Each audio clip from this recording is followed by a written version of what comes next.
नमस्ते दर्शकों, स्वागत है आप सभी का भूमि के राम चैनल में। आज का हमारा वीडियो जुड़ा है कैसे हुई थी राक्षसों की उत्पत्ति। इस संसार में भांति भांति के प्राणी वास करते हैं। ईश्वर ने इस सृष्टि की रचना पंच तत्व से की है, जिसमें जीवों को अलग अलग रूप दिया गया है। इसीलिए कहते हैं कि जीवन मृत्यु, अच्छाई बुराई, सुख दुख, ये सब प्रकृति के नियम हैं। इस संसार में अच्छे लोग होते हैं तो बुरे लोग भी कम नहीं है। उसी प्रकार ईश्वर के अलावा बुरी शक्तियां भी प्रभाव में होती है, जिनको असुर या राक्षस कहते हैं। हिंदू धर्म की कई पौराणिक कथाओं में इन असुरों का उल्लेख मिलता है। तो ऐसे में सवाल आता है कि आखिर कैसे हुई थी और कहाँ हुई थी इन असुरों की उत्पत्ति।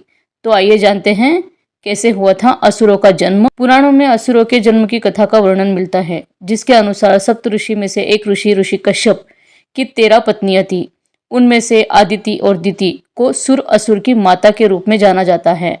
महादेव के आशीर्वाद से ऋषि कश्यप की पत्नी अदिति ने 12 आदित्यों को जन्म दिया, जिन्हें देवता कहा गया, जबकि दिति ने 2 पुत्रों को यानी कि हिरण्याक्ष और हिरण्यकश्यप को जन्म दिया। दिति के पुत्र होने के कारण उन्हें दैत्य कहा जाता है और अपनी शक्ति के घमंड के कारण दैत्यों ने देवताओं और प्राणियों को परेशान करना शुरू कर दिया। इसी कारण दैत्यों के वंशज राक्षस या दानव कहलाते हैं।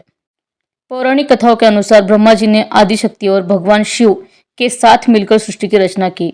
वेदों पुराणों में उल्लेख मिलता है कि धरती पर 3 तरह के जीव भू, भुव और स्व रहते थे, जिसमें भू का अर्थ है जमीन पर रहने वाले, स्व का अर्थ है आकाश में रहने वाले और भुव का अर्थ है जो जमीन और आकाश दोनों के बीच में रहते हैं।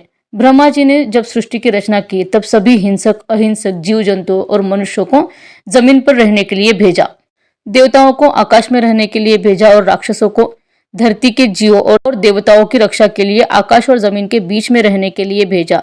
रक्षा करने की प्रवृत्ति के कारण इन्हें राक्षस कहा जाता है। ऋग्वेद में 105 बार राक्षस शब्द का उपयोग अच्छे अर्थ से किया गया है। बताया है कि पहले राक्षस धरती और आकाश में रहने वाले प्राणियों की रक्षा करते थे, लेकिन धीरे धीरे इन राक्षसों में अपनी शक्ति और बल का अहंकार आने लगा और जिस कारण इन्होंने देवताओं और जीवों को परेशान करना शुरू कर दिया।